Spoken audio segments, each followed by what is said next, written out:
पता है दोस्तों, डॉगी को हम नहीं लाते, डॉगी खुद अपनी मर्ज़ी से चूज़ करता है कि मुझे किस परिवार में जाना है। अब मैं मेरी कोको के साथ रहकर उसके हर व्यवहार को भी पहचानने लगी हूँ। जब वो पहले ऐसी हरकतें करती थी ना, तब मैं सोचती थी कोको ऐसा क्यों करती है, पर अब मैं समझ गई हूँ कि ये हरकतें उसकी नॉर्मल है। जैसे कभी कभी अचानक इतना तेज़ दौड़ने लगती है, मानो पता नहीं कहाँ जाना है उसको। पर अब मुझे समझ में आता है कि वह अपनी ऊर्जा को निकालती है दौड़कर। कभी कभी चीज़ों को इतना सूंघने लगती है, इसका मतलब है आसपास की जानकारी लेने का तरीका है उसका यह। कभी धीरे धीरे पलकों को झपकाती है, इसका मतलब मानो वो आप पर बहुत भरोसा करती है, आपको प्यार जताने का इशारा करती है। कभी कभी दोस्तों लैपटॉप पे, मोबाइल पर या हमारी किसी भी वस्तु पर आकर बैठ जाती है ताकि आपका ध्यान उसकी ओर जाए और आप उसे प्यार करें।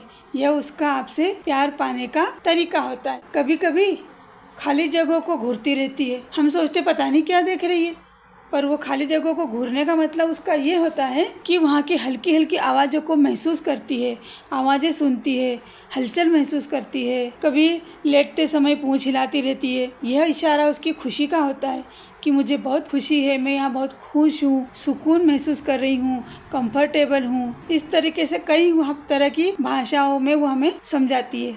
कभी कभी मुझे घर में अकेले उसको छोड़कर बाहर जाना पड़ता है। कभी मैं बाहर जाती हूँ ना दोस्तों, जब आती हूँ ना, दरवाजे पर मेरा इंतज़ार करती हुई मिलती है। जैसे ही मैं गेट खोलकर अंदर आती हूँ, मेरे ऊपर कूदने लगती है, झूमने लगती है, चूमने लगती है, खूब पूँछ हिलाती है, खूब प्यार जताती है, मानो पता नहीं मम्मी उसको कितने दिनों बाद ही मिली होगी।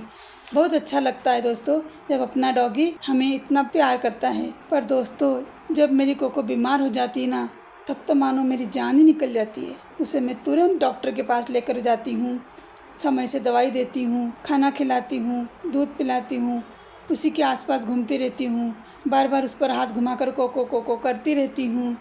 जब तक कि वो अच्छी नहीं हो जाती मुझे चैन नहीं आता। जो लोग अपने डॉगी से बहुत प्यार करते हैं ना दोस्तों, वही जान सकते हैं कि पालतू जानवर सिर्फ जानवर नहीं होता, वो हमारे परिवार का एक सदस्य होता है। इसलिए जब वो तकलीफ में होता है ना दोस्तों, तो हमें उसकी तकलीफ महसूस होती है। हमारे डॉगी हमारे वफादार दोस्त होते हैं, हमारे हीरो होते हैं। अगर आपके घर में भी कोई डॉगी है तो मुझे कमेंट में नाम ज़रूर बताएं। राधे राधे दोस्तों।